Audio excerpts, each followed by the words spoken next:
I don't know about you, but often I find that when I'm playing a game and when I'm nearing the end, like when you're playing Street Fighter, or I don't know what games you guys play, but like when I'm nearing the end and I'm about to defeat the last person, or maybe about to complete one of the higher stages levels, you find that it becomes difficult as you go on. The higher you go, the more difficult the game gets.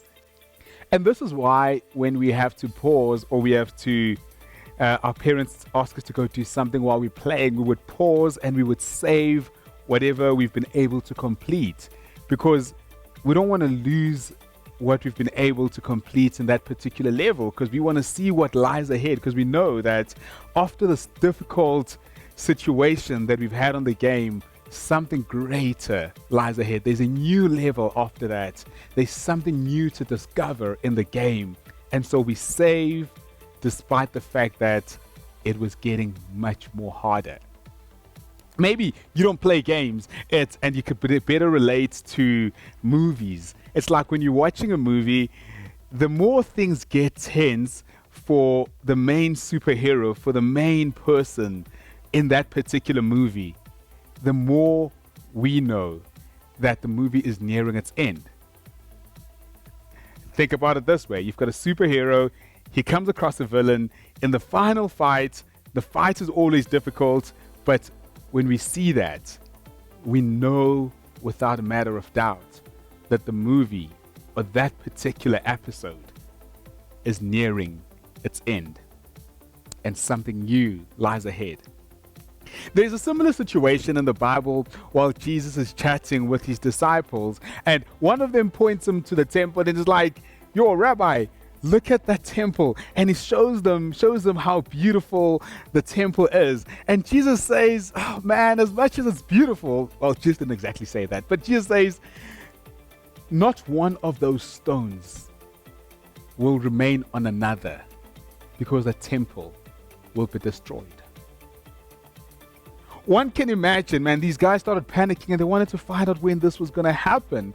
Probably they would want to try stop it or something like that, but they wanted to find out when this would happen. And in explaining to them when this would happen, Jesus then goes on to say in Matthew chapter 24, and we read from verse 4, Jesus answered, "Watch out that no one deceives you, for many will come in my name claiming I am the Messiah, and will deceive many. You will hear of wars and rumors of war, but see to it that you are not alarmed. Such things must happen, but the end is still to come. Nations will rise against nations, and kingdoms against kingdoms. There will be famines and earthquakes in various places. All these are the beginning of birth pains." I'm going to stop there. And what does this mean? What was Jesus actually speaking about? Jesus gives them all of these signs, and some people say these were the signs that would take place before the world ends. But at the end of the verse that we just read, Jesus says something very important. He says, "These are birth pains of a new world, of something new that is busy unfolding in the midst of our chaos." You see, this does not mean that Jesus is saying, "I'm gonna cause evil to happen so that something new can unfold before your eyes." But what it actually points us to is that when evil rears its ugly head, and evil shows its desperation to get rid of humanity and discourage humanity and turn humanity against one another, this desperation of evil exposes that something more powerful is busy unfolding that has made evil more desperate, and thus the birth pains. Think about it this way. When a villain realizes that a superhero is about to win the day, what does the villain do? It begins to act even more harshly, with more strength. It begins to attack even more fiercely. And at that moment, we all know that something new is unfolding, that evil is about to be defeated. So, what does all of this mean for us? Does it mean that with everything that is happening around us, the world is about to end? I doubt it. I honestly doubt it. There are various opinions. Some people say, man, when Jesus spoke about all of these signs, he meant that the world was going to end. Some people think that when Jesus spoke about these signs, he meant that a particular chapter of humanity was ending. Look, I'm not going to go into that debate. But one thing I do know is that the minute there is suffering, humanity always discovers something new about itself and about the world.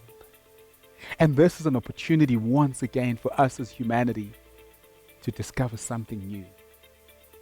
We've had various historical events that have resulted in suffering, in pain. And man, I'm not saying the pain was justifiable. I'm not saying the pain was good. But one thing I know about us as the human race is that when we go through difficult times, we discover something powerful, something great about ourselves.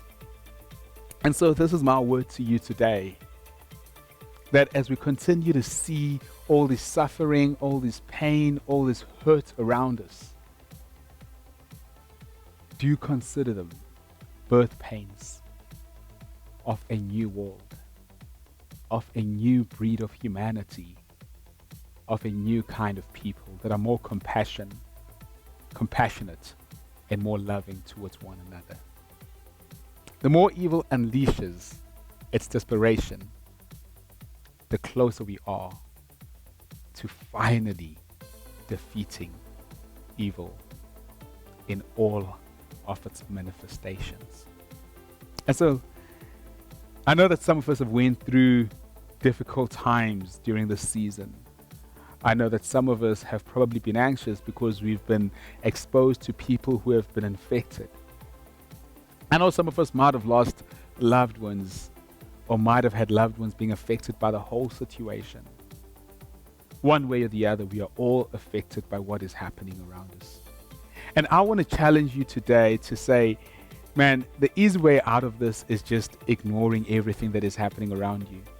Yet, the courageous way through this, not out of this, through this, is saying, how does this call us? How does this invite us to become better as a human race? How do we increase access to make sure that everyone can access whatever medical solutions there are, or whatever precautionary measures that can be placed? How do we make sure that those who are hurting in all of this can feel that they are loved and that they are cared for through our presence? Look, I'm going to pick up my joystick and I'm going to continue with my game. Because what I do know is that the harder it gets, the more likely I am to unfold something powerful, something new, something refreshing. Because all of this,